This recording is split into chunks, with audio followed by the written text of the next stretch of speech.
Hey, what's going on, guys? Here's another video for you. This is going to be a new series I'm going to start doing. It's going to be metal albums of all metal genres from each year of the 90s. So we're going to start with 1990 and go all the way to, I guess, like 1999. And then after that, maybe I'll do the 2000s. I was thinking of starting in the 80s, but I don't have like I don't have a ton of 80s albums. I'm not like the biggest 80s fan. I'm not a big like Judas Priest person or bands like Destruction. I don't really like Venom. So I guess that would be a little pointless. So I guess I figured starting in the 90s would be, fitting. So in this video, we're going to start with 1990 and combine it with 1991 because in 1990 I only have 5 releases and 1991 I have like 8 or something. So before we get started, in the background, I don't know if you can hear it or not, but this is a band that only released one album in like the early 2000s. 2009, this is White Buzz with their album Book of Light. This is fucking fantastic shit. Like if you're into definitely check this band out. It's one word, White Buzz. The album's called Book of White. It was released on Meteor City. Definitely check this out. Excellent stuff. So anyway, without further ado, okay, great albums from the 90s. We're going to start off great metal albums from the 90s. And by the way, this is all genres of metal, so everything's included. The only caveat, because I'm an idiot about editing videos, is that they're all physical releases. So whatever. Anyway. Like I said, so we'll start off with 1990. I have like 5 here. So we'll start off with Blasphemy, Fallen Angel of Doom. This came out in 1990. It's gone through so many represses. Obviously, Nuclear War Now. This is my Nuclear War Now copy. Picked this up probably in my like late 20s or something. Yeah, it's a classic. I love it. Am I always in the mood for it? No. You absolutely have to be in the mood for it. I'm not like the biggest war metal fan. These guys are not my favorite war metal band by any means, but it's good, it's great, it's short, which is kind of a must for this genre, and this is definitely like way ahead of their time. When this came out, I mean this was pretty fucking groundbreaking. But like a lot of stuff from back then, I wasn't back then when this came out, so I can only appreciate it from where I am. Classic, great album. It's a must listen if you haven't already. Blasphemy, Fallen Angel of Doom. So then after that, this one is I was kind of reaching for stuff because I don't have a ton from 1990 as far as metal. So this is 2 demos, and this is a compilation of like I guess all their early shit. I picked this up. I actually got this used years ago. This is Profanatica with their compilation The Enemy of Virtue. This is when they did their in congruence with Hell's Headbangers released their We're Back album or compilation release, whatever. So this contains the first 2 demos from 1990, Broken Throne of Christ and Putrescence, whatever the fuck, I don't know. It's like a 2-song demo. And it's good. Nothing incredible, but definitely for the time, these 2 demos were fucking amazing. I mean, for US black metal, it's pretty incredible that they, did what they did back then. This is a cool compilation. I like the old school demo sound. A lot of like Bathory Worship, a lot of like, I guess I'd say punk influence, because we all know Paul Ledney hates anything Scandinavian. But it's good for what it is. I definitely am happy to have this compilation. It's a good compilation. 2 discs, a lot of their early shit, and then like something from 2001. I don't know. But yeah, very good compilation. Highly recommend picking this up. The demos themselves, they're not bad. They're worth checking out. Definitely stand out for the time period. All right, so after that, Obituary, Cause of Death. This is a death metal classic. Everyone knows this. This is a classic Roadrunner Records release. I mean, I think I slightly prefer slowly we rot to this, but that's not to say that this isn't an amazing album. I saw them play this live in its entirety. It was fantastic.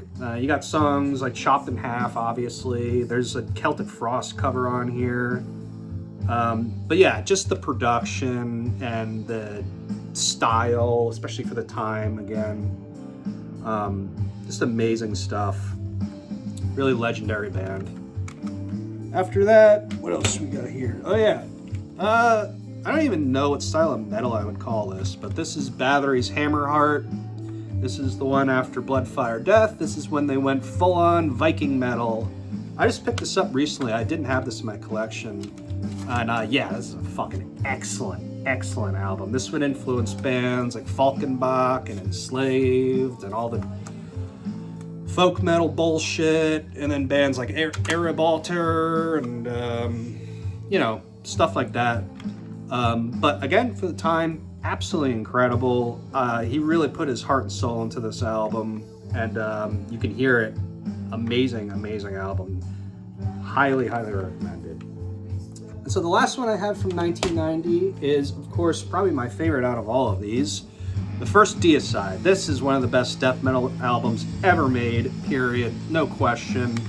I always see these people with their death metal lists, like the best death metal albums. It's like Bolt Thrower, Death, and Domination by Morbid Angels. Like, no, it's close, but no cigar. If I don't see fucking Deicide or Altars of Madness or stuff like that on there, I can't take you seriously. That just says to me you don't know what, like, the true spirit of death metal is. Like, okay, yeah, you have your flashy fucking Gorguts death and all that shit. Like, great, but like, this is death metal. Like, evil, in your face. Like, when I picked this up, when I first heard this album, I think I was like, I don't know, like 15. No, I think I was like 14 when I heard this. And this hit me like a fucking ton of bricks. And there really isn't that much out there that could even come close to this. I mean, for argument's sake, you have bands like fucking Primitive Man and fucking Full of Hell and whatever, bands like that and shit, and that's fine. But as far as like the raw, just passion, like, there's not a lot that comes close to this, even to this day. So, absolute legendary album. So now we're moving on to 1991. These are all going to be random. So my first one, this is another one I got recently. This is actually an EP. This is the first Suffocation. So like I was saying before, this is actually a bit more on the technical side, but still has that raw death metal spirit behind it.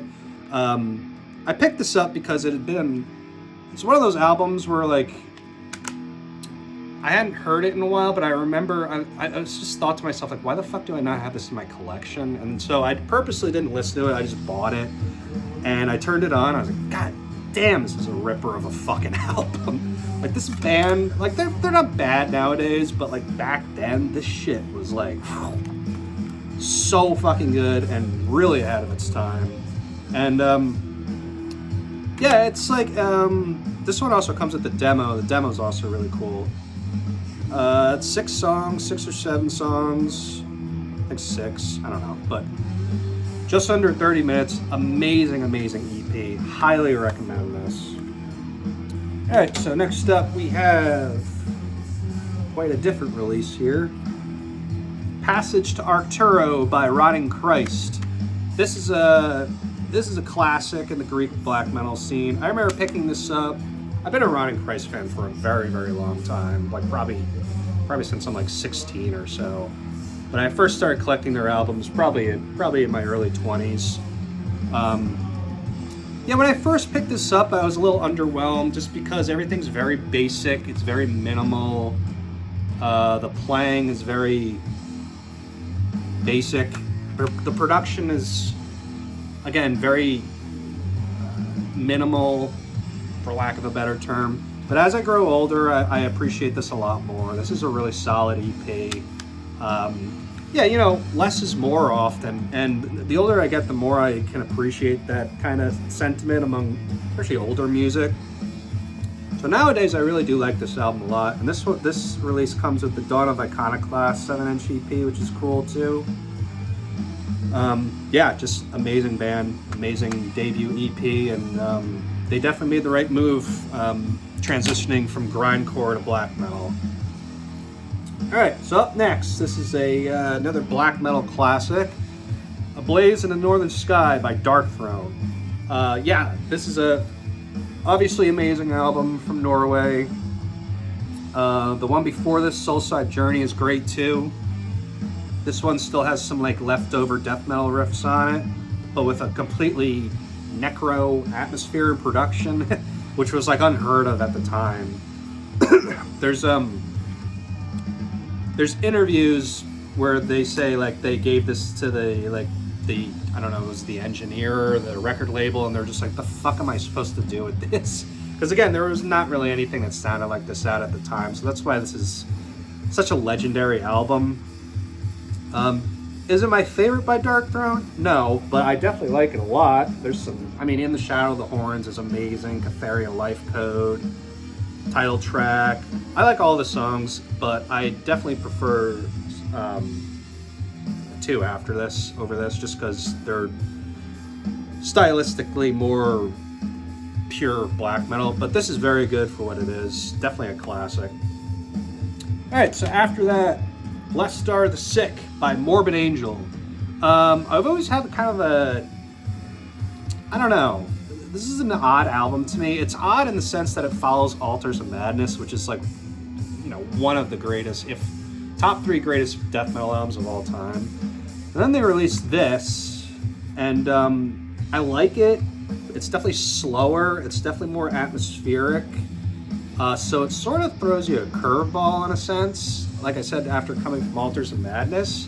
But this is good for what it is. The second half of it are like demo songs re-recorded, I think. I don't know if they were on like Thy Kingdom Come, I think. Yeah.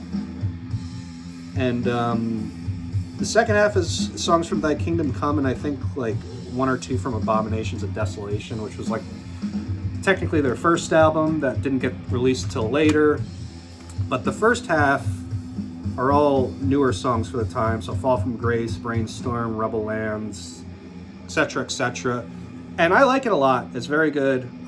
Again, is it at the level of Altars of Madness? No, but it's still very good for what it is. Definitely better than fucking Domination. Definitely better than, you know, most of their like post-Gateway, or all of their post-Gateway shit. But as far as their older stuff, this is probably, it's kind of neck and neck with Covenant, honestly. Covenant I'll get to in a later video, whatever. But yeah, no, solid release. Is it Altars of Madness? No, but it's still good for what it is.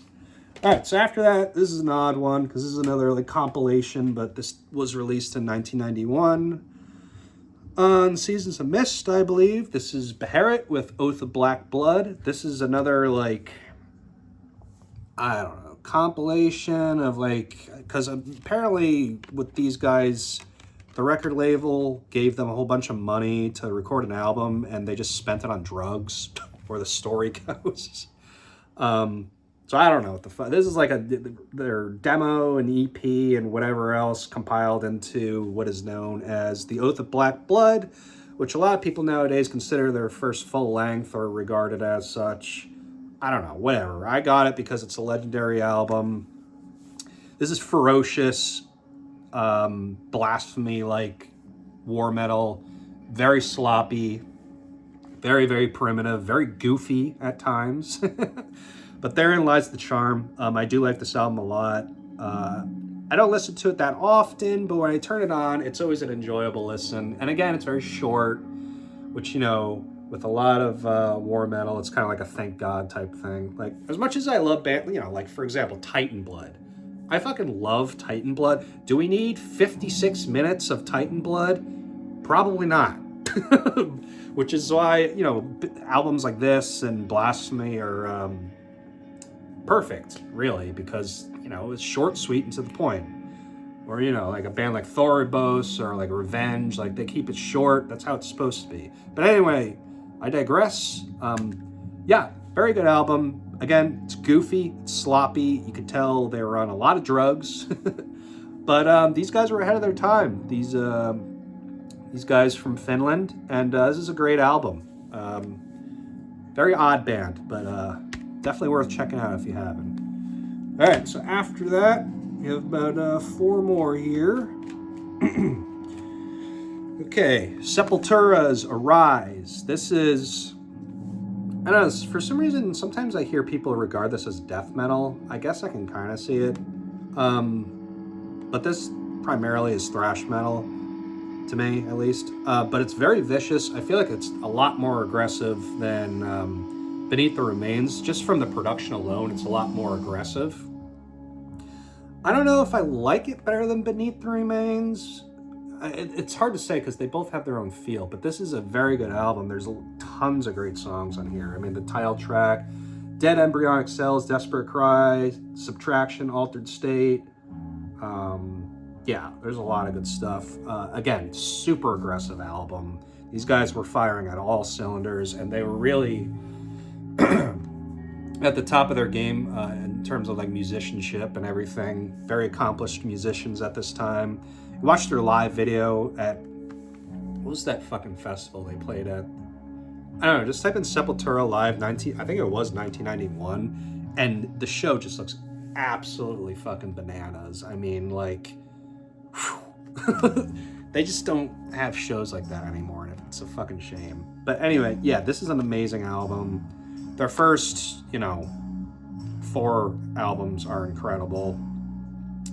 After this, they would kind of veer in a different direction, but yeah, this is a classic. Definitely check this out if you haven't. One of the best thrash metal albums. All right, so after that, this is, what do we got here? Cannibal Corpse, Butchered at Birth. This arguably is my favorite Cannibal Corpse album. It's hard to say. If I were to pick a favorite Cannibal Corpse album, it would definitely be the Barnes era. It's either this or like, I guess, Tomb of the Mutilated.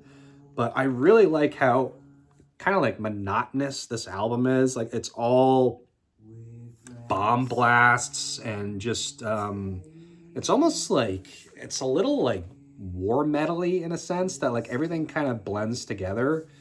And I really like just how brutal it is. It's just very pummeling. And it's cool because they go from, what the fuck was their first one called again? They go from Eaten Back to Life, which is a very thrashy album, to this, which is just like, holy shit. Like, again, even today listening to this, it's like, god damn, this is just fucking unrelenting pummeling. Yeah, I like all the songs on here. Even Glenn Benton does guest vocals on, I think it's Vomit the Soul. Yeah, so this is easily one of their best albums. This is back when, I think was this right around the time they were on Ace Ventura, or maybe it was the next album? I don't know, but I think this was like banned in Germany, and this was like, one of the most controversial bands out there at the time. So, excellent album. This might be my favorite by them. I don't know. I'd have to listen to all their albums again, but excellent stuff. All right, so last 2 here. I'm gonna go with another death metal one. This is one I picked up in the past like 2 or 3 years, honestly. I'm a late comer to this band, so whatever. But this is Dawn of Possession by Immolation. This is a hell of a fucking debut, man. I mean, talk about, as I said with Deicide and Suffocation, blah, blah, blah, this is like the truth, like the intense, evil, in-your-face death metal spirit, but these guys are hell of fucking musicians. Yeah, I mean, God, when I first heard this, because I slept on this band forever. I only heard this album like 5 years ago, maybe.